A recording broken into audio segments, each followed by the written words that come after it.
The Lost Letter from 1995, a cozy winter sleep story. The clock on the wall of the Millbrook Village post office read 5:47 in the evening, and Henry Whitmore moved through his closing routine with the same quiet care he had practiced for 38 years.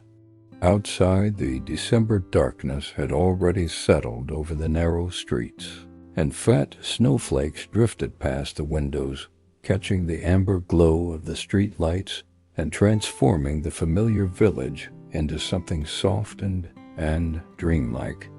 Henry loved this time of day, when the last customer had departed and the small post office became entirely his own.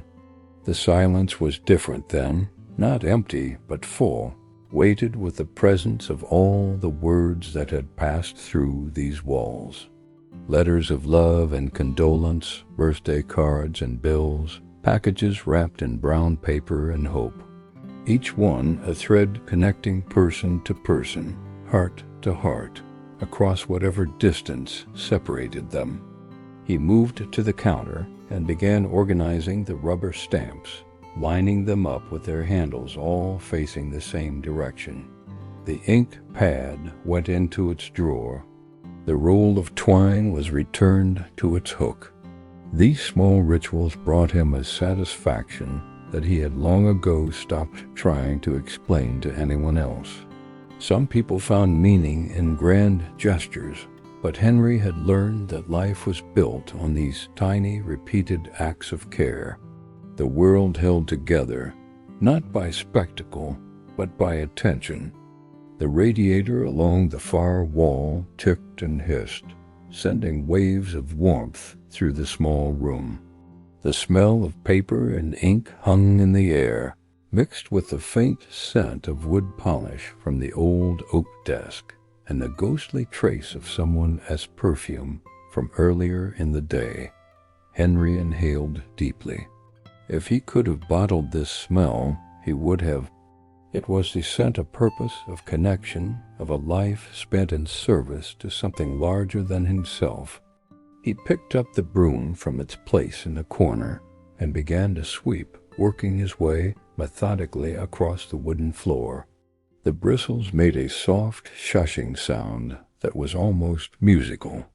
Dust motes danced in the light from the desk lamp, the only illumination now that he had switched off the overhead fluorescence. He liked the post office better this way, lit more gently, the shadows softer in the corners. When he reached the heavy oak sorting desk that stood against the back wall, Henry paused. The desk had been there longer than he had, installed sometime in the 1940s, according to the postmaster who had trained him. It was a magnificent piece of furniture, solid and scarred with decades of use, its surface marked by countless ink stains and the circular ghosts of coffee cups. But it was also remarkably heavy, and Henry had learned years ago that sweeping beneath it was more trouble than it was worth. Still, something prompted him tonight. Perhaps it was the approaching holiday, the sense that the year was drawing to a close and loose ends should be tidied. Perhaps it was simply that he had time and energy and no reason to hurry home. Whatever the reason, Henry set down his broom and placed both hands on the edge of the desk. He pushed. The desk groaned and scraped an inch across the floor. He repositioned his hands and pushed again. Another inch. The muscles in his back complained, reminding him that he was 63 years old and perhaps not as sturdy as he liked to imagine. But he kept at it, slowly working the desk away from the wall until finally there was space enough to sweep behind it. The wall behind the desk was dingy, the paint a shade lighter where the desk had protected it from the years of exposure to light and air. Cobwebs stretched across the upper corners, and there on the floor directly beneath where the desk had stood lay a single envelope. Henry bent down with a small grunt and picked it up. Dust puffed from its surface as he turned it over in his hands. The envelope was made of good paper, cream-colored, though age had yellowed it to the shade of old piano keys. The address was written in careful blue ink, the handwriting slanted and feminine, each letter formed with obvious care. He could picture the person who had written it sitting at a table, taking their time, wanting to get it right.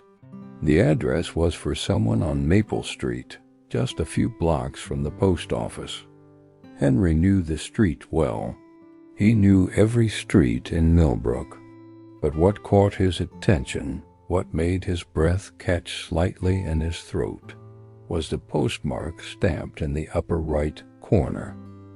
December 1995, 29 years ago. Nearly 3 decades this letter had lain behind the sorting desk, waiting. Henry tried to imagine how it had happened. Perhaps it had fallen during a busy holiday rush, slipped off the edge of the desk and into the narrow gap behind. Perhaps the person on duty that day had been too harried to notice. Or perhaps they had noticed, but the desk was too heavy to move, and they had thought they would come back later, and later had become tomorrow, and tomorrow had become next week, until eventually it was forgotten entirely. Henry turned the envelope over again. There was no return address. The stamp was an old Christmas design, a wreath with a red bow. He held it up to the light. There was definitely something inside, the faint shadow of a folded card visible through the paper. He should, he knew, follow protocol. This was technically a piece of dead mail, undeliverable after all this time. It should be logged and filed away or disposed of according to the regulations. The person who had sent it had likely long ago wondered why they never received a response and had moved on with their life. The person it was addressed to might not even live at that address anymore, might not even live in Millbrook. But something about the approaching holidays, about the care evident in that handwriting, about the simple fact that someone had once sat down and thought of someone else and taken the time to send them a message across the distance, made Henry slip the envelope carefully into his worn leather mailbag. He would deliver it himself on his walk home. It was just a few streets away, after all. Henry pushed the sorting desk back into place, finished his sweeping, and gathered his things. He pulled on his heavy wool coat, the one with the buttons that his daughter had given him 3 Christmases ago. He wound his thick scarf around his neck, pulled his knitted cap down over his ears, and collected his mailbag from where it hung by the door. The bag was empty except for the old envelope and the dog biscuit he always kept in the bottom pocket for emergencies. One learned, after enough years delivering mail, to always carry a peace offering for the neighborhood dogs. He switched off the desk lamp, checked the lock on the back door, and stepped out through the front entrance, turning the key in the old lock until he heard it click home. The keys went into his coat pocket. He gave the door handle one more testing pull, a habit so ingrained he did it without thinking, and then he turned to face the snowy evening. The cold hit him immediately, clean and sharp, making his eyes water slightly. But it was not an unpleasant cold, not yet bitter, just the crisp embrace of winter making its presence known. The snow fell steadily, not in a rush, but with patience, as if it had all might and intended to use it. The flakes were large and soft, the kind that melted on your tongue if you caught them, the kind that turned the world quiet. Henry stood for a moment on the post office steps, letting his eyes adjust to the darkness and the snow. The streetlights along Main Street cast pools of warm yellow light, and between them the shadows were deep blue. blue, and purple. Not a single car moved on the street. Most people were home by now, settling in for the evening, and those who were out had better places to be than wandering through a snowstorm. But Henry had nowhere he needed to be except home, and home would be there whether he arrived in 10 minutes or 30. He had a letter to deliver. He descended the steps carefully, testing each one for ice beneath the fresh snow, and set off down Main Street. His boots made a satisfying crunch with each step, the sound somehow both sharp and muffled at the same time. His breath came out in clouds that dissipated quickly in the falling snow. The cold made his cheeks tingle, and he was grateful for the scarf wrapped snugly around his neck. As he walked, a pleasant rhythm settled into his body. Step, crunch, breathe. Step, crunch, breathe. His mind, freed from the need to navigate beyond following a route his feet had memorized, began to wander in the way it always did on these walks home.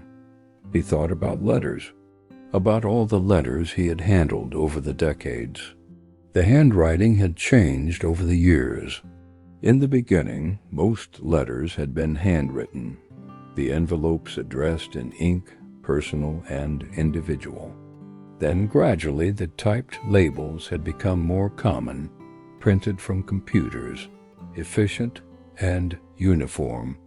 Now, of course, hardly anyone sent letters at all. The post office was mostly packages, bills, advertisements. The personal letter, that intimate form of communication, had become almost extinct. But Henry remembered them. He remembered how you could sometimes tell something about a letter just from holding it. The weight of good stationery versus cheap. The careful address of someone who took pride in their penmanship versus the hurried scrawl of someone dashing something off. The faint scent of perfume or cologne that sometimes clung to an envelope. The slight bulge of a letter that contained not just words but something else, a photograph or a pressed flower or a check. He had never opened a letter that was not addressed to him. That was sacred. But he had wondered, oh, how he had wondered about what words they contained. Declarations of love? Confessions of secrets? Apologies offered too late or just in time? News of births and deaths, of fortunes made and lost, of dreams pursued and abandoned? Each letter was a bridge. That was how Henry thought of them. Small paper bridges spanning the distance between one human heart and another. And he, the postman, was the keeper of those bridges, the one who made sure they held, who carried them across.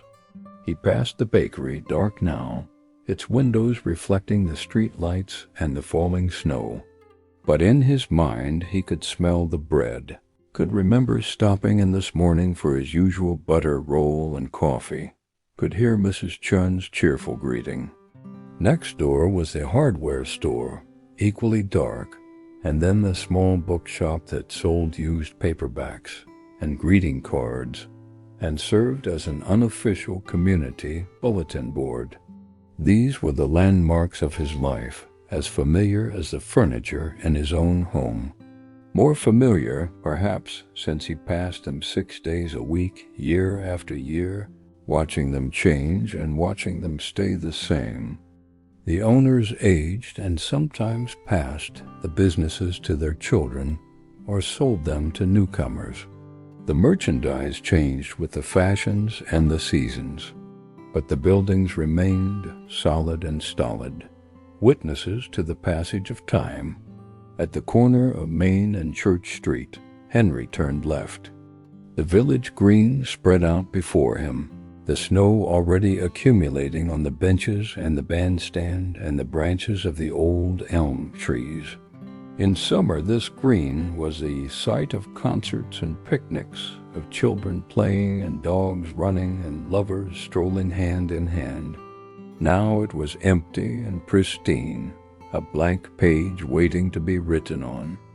The church bells began to toll, 6 deep notes that rolled across the village and then faded into the snow-heavy air. 6 o'clock, Henry smiled. He was making good time. He crossed the green on the diagonal path, his boots following the faint depression where countless feet had walked before him, where the snow was not yet deep enough to completely obscure the way. Ahead he could see the old stone bridge that crossed the creek. The creek would be running fast tonight, fed by the melting snow, though by morning it might be frozen over if the temperature dropped enough. As he reached the bridge, Henry paused in the middle and leaned on the stone railing, looking down at the dark water rushing beneath. He could hear it, but barely see it, just the occasional glint where the water caught some reflected light. How many times had he crossed this bridge? Thousands, certainly. Tens of thousands over the course of his career. It was one of those things you did so often you ceased to think about it. And yet when you did pause to think about it, when you did take a moment to really look, you saw it fresh again, saw the beauty in the worn stone, the elegant arch, the way it had stood here doing its work year after year, storm after storm, connecting one side of the creek to the other. Like a letter, Henry thought. Like all the letters he had delivered. Bridges. He pushed off from the railing and continued across, turning onto Maple Street. This was a quiet residential area, small cottages and modest houses set back from the street, behind bare-branched trees and snow-covered yards. Lights glowed warm in most of the windows. He could see, here and there, the flicker of television screens, the shapes of people moving through rooms, living their evening lives. The letter weighed almost nothing in his mailbag, but Henry was acutely aware of it with every step. Who was it for? Who had sent it? What did it say? And after all these years, what would it mean to receive it now? It was 3 houses away from his destination when he heard the bark. It started as a low woof, more curious than aggressive, and then escalated quickly to a series of enthusiastic barks accompanied by the scrambling sound of claws on wood. Henry sighed and smiled at the same time. He knew that bark. Sure enough, as he approached the house with the wide front porch, a large golden retriever came bounding down the steps, tail wagging so hard his entire back end swayed with emotion. This was Buster, the most friendly and enthusiastic dog in Millbrook, and also the most convinced that the mail carrier was his personal friend who visited daily just to see him. "Hello, Buster," Henry said calmly, stopping and setting his mailbag down on the sidewalk. Buster immediately nosed at the bag, tail still going like a metronome set to allegro. No, that's not for you." But Buster was certain the mailbag must contain something wonderful, and he grabbed one of the straps in his mouth and pulled, growling playfully clearly of the opinion that this was an excellent game that he and his friend Henry were going to play. "Buster, no," Henry said, but without much heat. This was a familiar dance. He reached into the bottom pocket of the mailbag where he kept the dog Biscuit. "How about this instead?"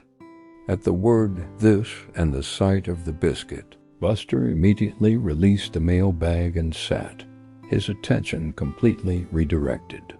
His tail continued to wag, sweeping the snow back and forth behind him. His eyes were locked on the biscuit with a focus that would have put any meditation master to shame. "Good boy," Henry said, and offered the treat. Buster took it with surprising gentleness, his tail, if possible, wagging even harder. He trotted back up onto the porch to enjoy his prize. "I'm so sorry." A voice called from the open front door. A woman in her 30s stood there, holding a dish towel. "He got out when I was taking groceries in," "Buster, come." "No harm done," Henry called back. "We're old friends." The woman waved and ushered Buster inside, and the door closed, though Henry could still see the dog's face pressed against the front window, watching him with interest.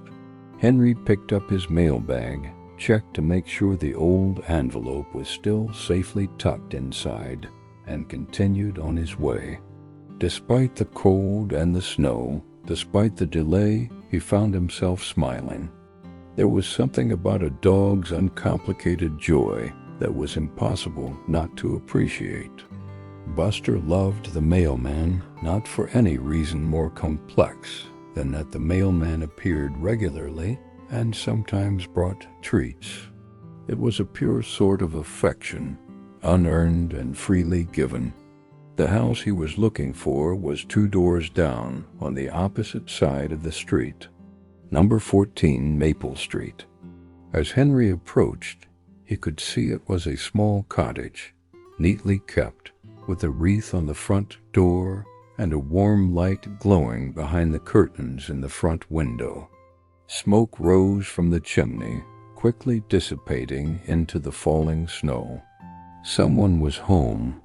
Henry stood at the end of the front walk for a moment, suddenly uncertain. It was one thing to decide to deliver this letter, another thing entirely to actually walk up and knock on the door. What would he say? How would he explain? Would the person who answered even be the person the letter was addressed to? Would they be annoyed at being disturbed on a snowy evening? But he had come this far, and the letter had waited 29 years. It deserved to complete its journey. Henry walked up the front path, climbed the 3 steps to the small covered porch, and knocked on the door. From inside he heard footsteps, and then the porch light came on, momentarily blinding him. The door opened. An older woman stood there, perhaps in her late 60s, wearing a cardigan over a turtleneck and holding a pair of reading glasses in one hand. She had gray hair cut short and the kind of face that had laugh lines around the eyes. She looked at Henry with polite confusion. "Can I help you?" she asked. "Good evening," Henry said. "I'm Henry Whitmore, the postmaster. I'm sorry to disturb you, but I found something at the post office tonight that I thought I should deliver in person." He reached into his mailbag and pulled out the envelope, holding it so she could see it. "It was addressed to this address, but I'm afraid it got lost. It's been quite some time." The woman stepped forward, squinting at the envelope in the porch light. She took her reading glasses from where they hung on a chain around her neck and put them on. As soon as she focused on the handwriting, her expression changed completely. Her mouth opened slightly. Her hand, reaching for the envelope, trembled. "Oh my," she whispered. "Oh my goodness. Is this ... when is this from?" "December 1995, Henry said gently. "I found it behind a desk at the post office. I apologize that it took so long to reach you." The woman took the envelope from him with both hands, holding it as if it were something precious and fragile. "This is Sarah's handwriting," she said, her voice thick with emotion. "Sarah Williams. We were ... we were friends. Close friends. But we lost touch." She looked up at Henry, and he could see tears gathering in her eyes. "Please," she said. "Please, come in out of the cold. Just for a moment, I can't. I need to sit down." Henry hesitated, not wanting to intrude, but the woman was already stepping back, holding the door open wider. "Please," she said again. "You brought me this. You should be warm for a moment at least." He stepped inside, carefully wiping his boots on the doormat. The entryway was small and cozy, with hooks for coats and a small table holding a bowl of potpourri that smelled of cinnamon and orange. Beyond it, he could see into a living room where a fire burned in the fireplace, and a book lay open on the arm of a chair. The woman led him into the living room, gesturing to the sofa. "Sit, please. I'm Martha, by the way. Martha Green." Henry Whitmore, he said again, though she had already heard this. He sat on the edge of the sofa while Martha settled into the armchair, the envelope still held carefully in her hands. "I'm sorry," she said. "I'm being rude. Would you like tea? I just made a pot." "That's very kind, but I don't want to impose," Henry said. "I just wanted to make sure the letter reached you." Martha shook her head. "You're not imposing. Honestly, I think I need a moment before I open this, and I'd like someone to be here when I do. That's not too strange." "It's not strange at all," Henry said, and meant it. Martha stood and moved to the kitchen, returning a moment later with 2 cups of tea. She handed one to Henry, who accepted it gratefully. The warmth seeping through the ceramic into his cold hands felt wonderful. He took a careful sip. It was herbal tea, something with chamomile and honey. Martha sat back down, setting her own cup on the side table. She held the envelope in her lap, running her thumb over the postmark. "Sarah," she said softly, "we met in college.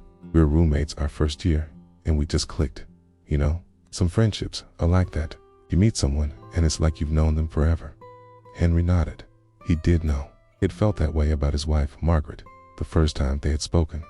"After graduation, we stayed close for a while," Martha continued. "We wrote letters. We called. This was before email, before cell phones. You had to make an effort to stay in touch. And we did, for a few years. But then, life just ... got in the way. I moved for a job. She moved for a job. We both got married, started having children. The letters came less frequently. The phone calls were harder to schedule. And then one day, I realized we hadn't talked in over a year, and I felt terrible about it.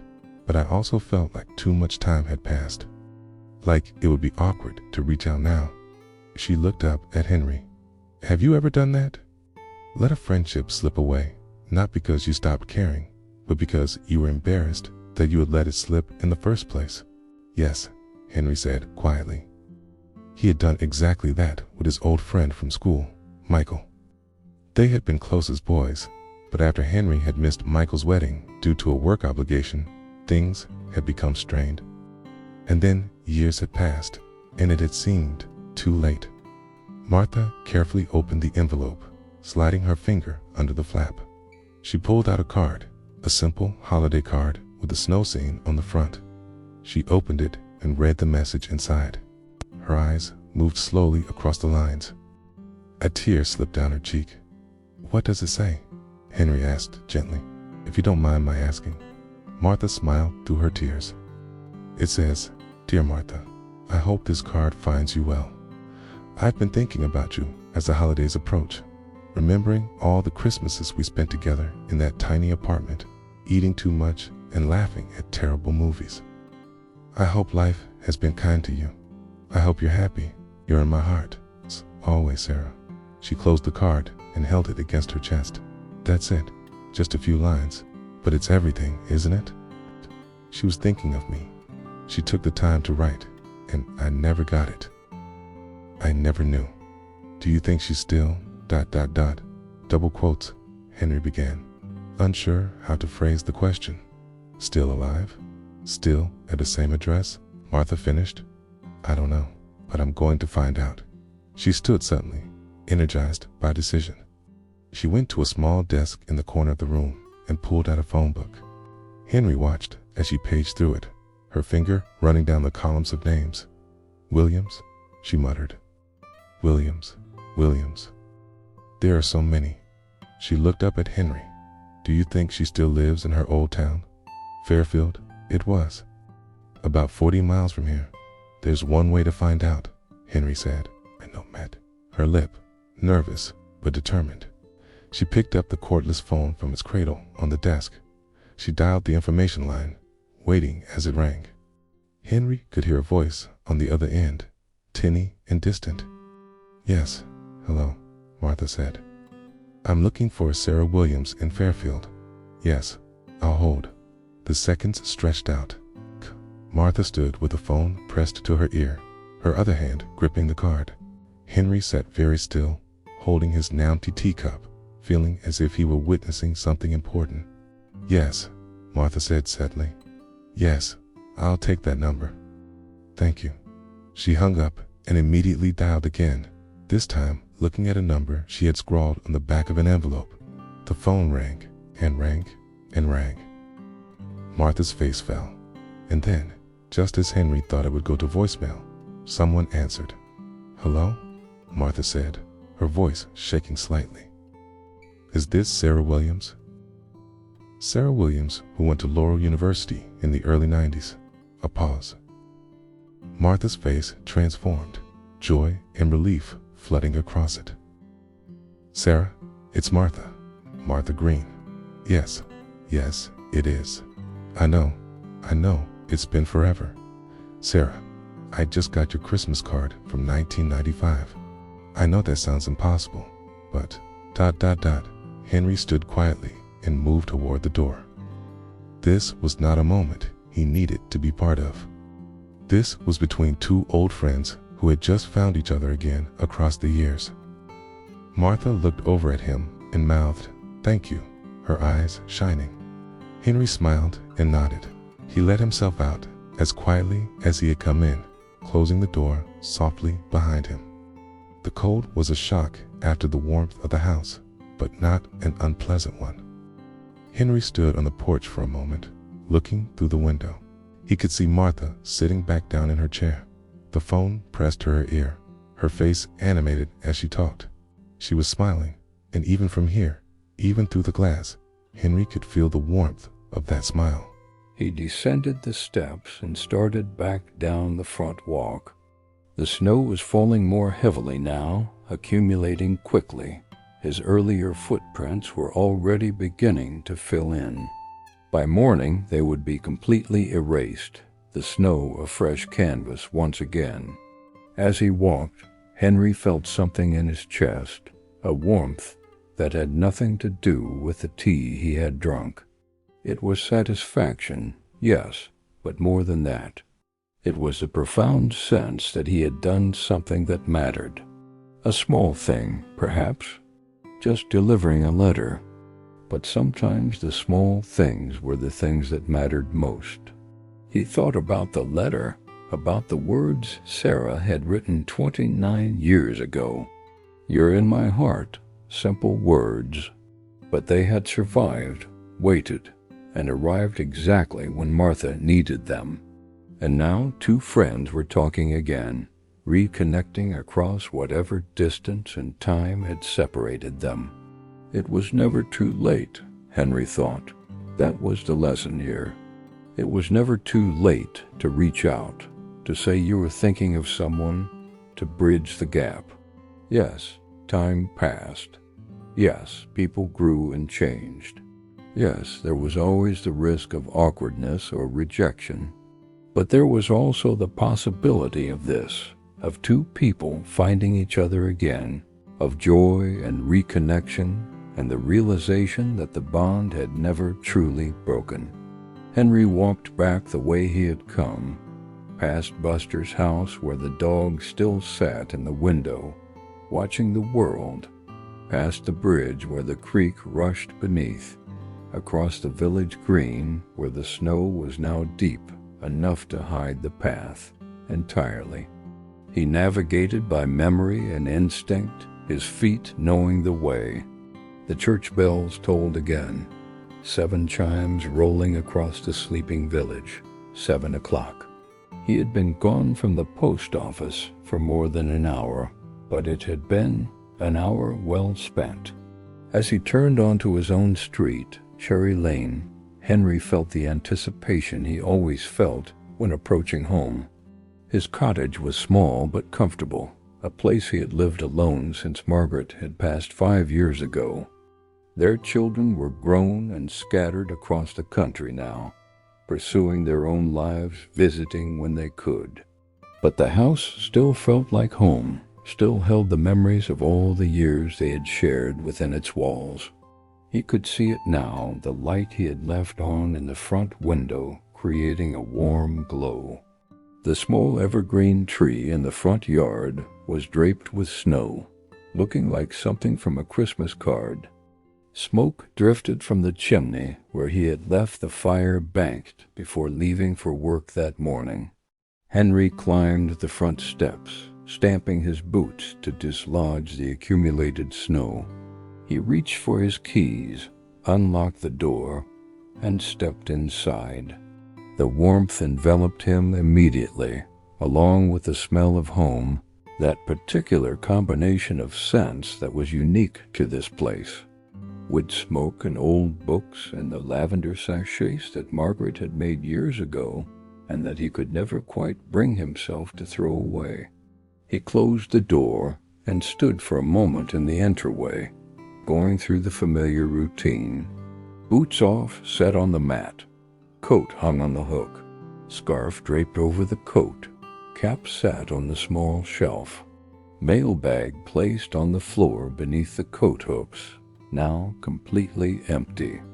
From somewhere in the house he heard a meow, and a moment later his cat appeared, a large orange tabby named Rufus, who approached with tail high and rubbed against Henry's legs in greeting. "Hello, old friend," Henry said, bending to scratch behind Rufus's ears. "Were you good today? Did you keep the house safe from all those dangerous dust motes?"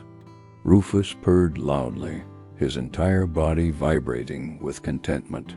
Henry moved through to the kitchen and filled Rufus's bowl with food, then put the kettle on for himself. While he waited for the water to boil, he moved to the living room and stirred up the fire, adding a new log and watching as it caught, flames licking up the sides. He made his tea, carried it to his favorite armchair by the fire, and sat down with a sigh of contentment. Rufus jumped up into his lap, circled 3 times, and settled into a warm ball. Henry stroked the cat's soft fur and stared into the fire, letting his mind drift. He thought about Martha's face when she had seen that envelope, the recognition and emotion that had flooded across it.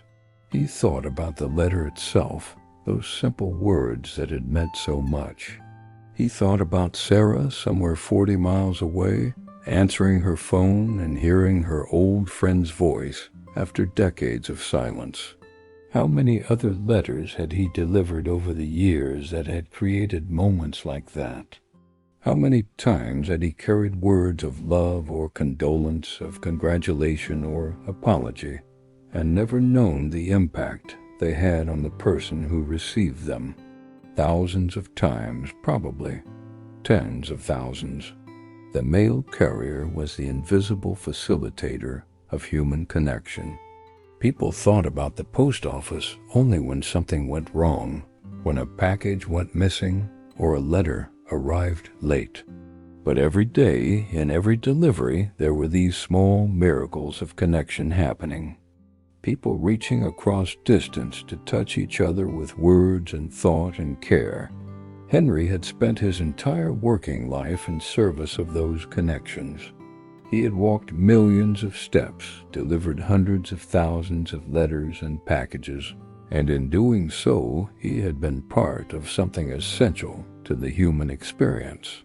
The need to communicate, to reach out, to say, "I am thinking of you," to someone who might be far away. And tonight, with that one old letter found behind a desk, he had been reminded why his work mattered, why he had never regretted choosing this path, even when the weather was brutal or the packages heavy or the hours long. Outside his window, the snow continued to fall, transforming Millbrook into a winter wonderland. The village would wake tomorrow to a world softened, quieted, everything familiar made strange and beautiful by that blanket of white. Children would play in it. Adults would shovel it. Life would continue as it always did. And somewhere in that village, Martha was still talking to her friend Sarah, reconnecting across the years, rebuilding a bridge that had never truly fallen, just been forgotten for a while. Henry sipped his tea. The fire crackled. Rufus purred. And slowly the warmth and the quiet and the satisfaction of a day's work well done began to pull him toward sleep. He set his empty cup on the side table and leaned his head back against the chair. His eyes drifted closed. The last thing he thought before sleep claimed him was how fortunate he had been to spend his life delivering letters, facilitating connections, building bridges between human hearts. It was never too late, he thought again. Never too late to reach out, to reconnect, to let someone know they were in your heart. And with that thought, Henry Whitmore, postmaster of Millbrook, faithful deliverer of messages and keeper of connections, drifted into a peaceful, contented sleep while the snow fell softly outside and the world rested beneath its gentle blanket. If this story resonated with you, if it helped you find a moment of peace in the quiet hours, please consider showing your support with a like and subscribe to Deep Sleep Stories Hub for more quiet nights and restful journeys. Sweet dreams, and may you always find the words you need to reach across the distance to those you hold dear.